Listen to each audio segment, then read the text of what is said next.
Hi everybody, and welcome back to I Love My STEM Career. This is our two-day event taking place over this morning and tomorrow morning during the Northern Ireland Science Festival, and we want to highlight really cool STEM careers for young people who are watching. So I want to thank the Nerve Centre again, where we are this morning.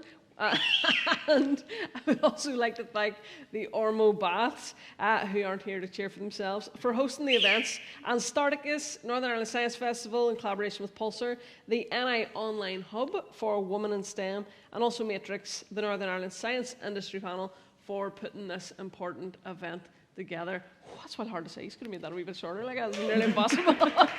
So, yes, thank you, round of applause for those guys. So next up, we are going to be chatting to Kavitha. So we've got Kavitha Kalavoor Gopalan, who is a photonics scientist at Seagate Technology, which basically sounds like an incredibly difficult job. So you work for Seagate, obviously we're in Derry, one of the biggest employers in the Northwest.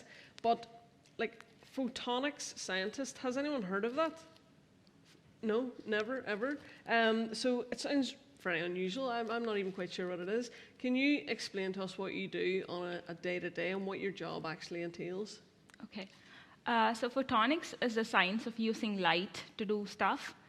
Starts from everything from laser hair removal to laser therapy in cancer to even light, LEDs, your TVs.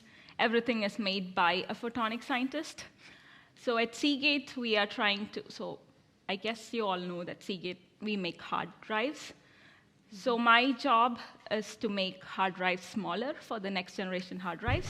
So I work on developing technologies for that. And on a typical day, I am optimizing materials, looking at finding new materials that could suit our kind of head research. We make recording heads for hard drives. So that's what it's like. So I am looking at literature, I'm looking at papers to see what's been done in the area and finding out technologies that we could use, and also performing some experiments which could help us in that direction. So that's cool. Actually, I didn't know that about the laser hair removal and everything. That's super cool. Yeah, that's so, more relatable than you like. Yeah, totally. Yeah, now I get it. So very cool. So you're trying to make the hard drives smaller. Yeah. Just out of interest, because I don't know why. Why do you want to make them smaller? Is it like, you know, for a while phones got smaller because it was more popular and easier to carry? Like, is there a reason for that? Exactly. Like all your data, right? Like you save on Google Drive. Mm-hmm. I mean, you think it's saved there, but at Google, it's saved in massive units, like storage spaces. Okay. So the more you can reduce the space, it saves cost, and also for your smart devices and for everything.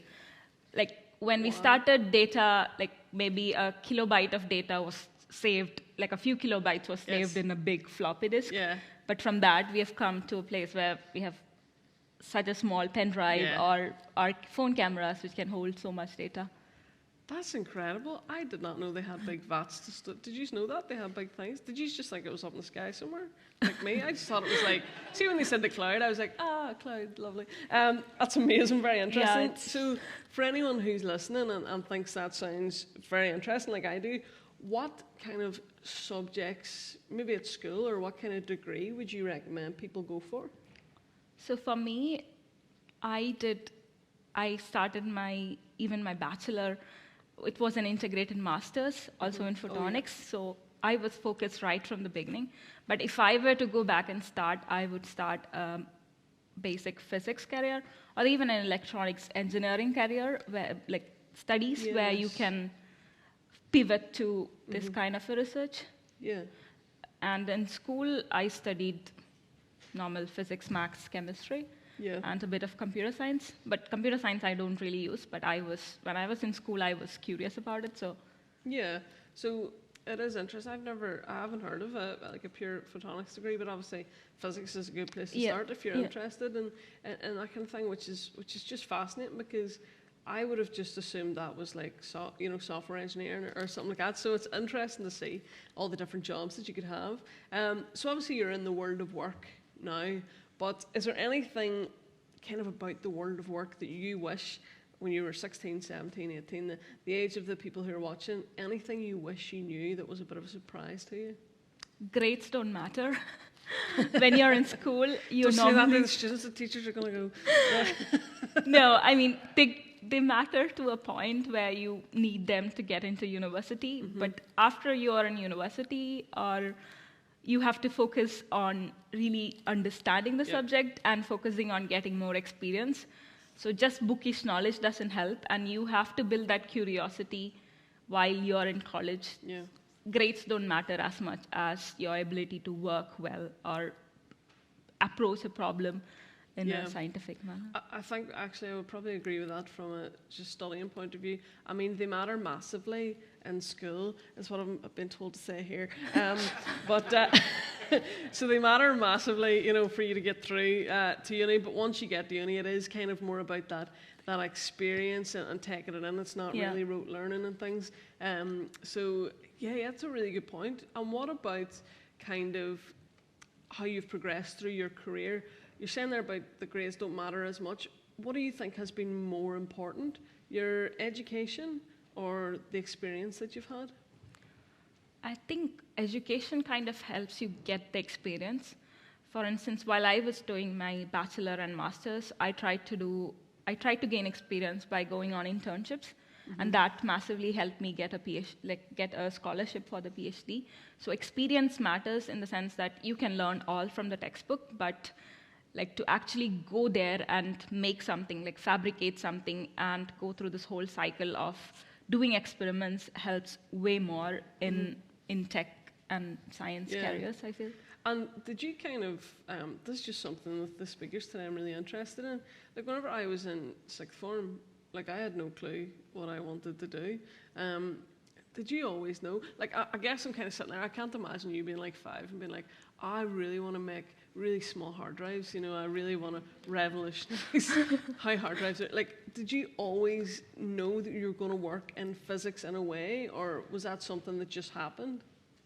Okay, I'm a bit weird here, because I decided when I was, I didn't decide to make hard drives when I was 7, but I think every every child in the 90s kind of saw astronauts and all these things, and I wanted to be an astronaut, so I was I would become a space scientist, and after a while, when I learned this word, astrophysicist, I wanted to become an astrophysicist, but later I learned that astrophysics is not about going to space, but it was doing a lot of math and calculations about space and stars and this and that. So then I realized that's not really for me. And then after I studied in India, so it's a bit different system, but after high school, I went for this I came to know about this course, and it really interested me. Yeah.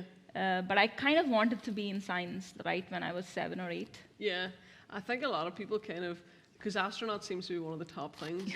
I wanted to be an astronaut despite my lack of scientific achievement at school, and despite the fact that I have a real fear of flying, so I don't know why I wanted to be an astronaut. I just thought, it would make people think I was cool. But lots of people that I've met seem to have wanted to be astronauts, but then they end up in something different, but it's still science, that's inspired them, which I think is really cool. So today, obviously, it's called I Love My STEM Career. So I just want to finish off by asking you, what is the thing that you absolutely love most about your job? I think it's that two things. The first one is that I get to see a lot of new things, so kind of cutting edge technology. Yeah. And the other thing is that I have had the ability the opportunity to live in so many countries in the past 10 years. This is my 4th country, that I'm living Wow. in, not traveling. Yeah. And without science, coming from a place like India, I would never have had the opportunity to travel so much and experience so much culture and have friends who bring so much value and so much like-minded people, so many of them. Yeah, and that's one of the things people don't realize. Like, Yeah. you can have opportunities all over the world, you know, it's incredible. So I want to say, Kavitha, thank you so Thank much. you Can very we get a round of applause for Kavitha? Thank you.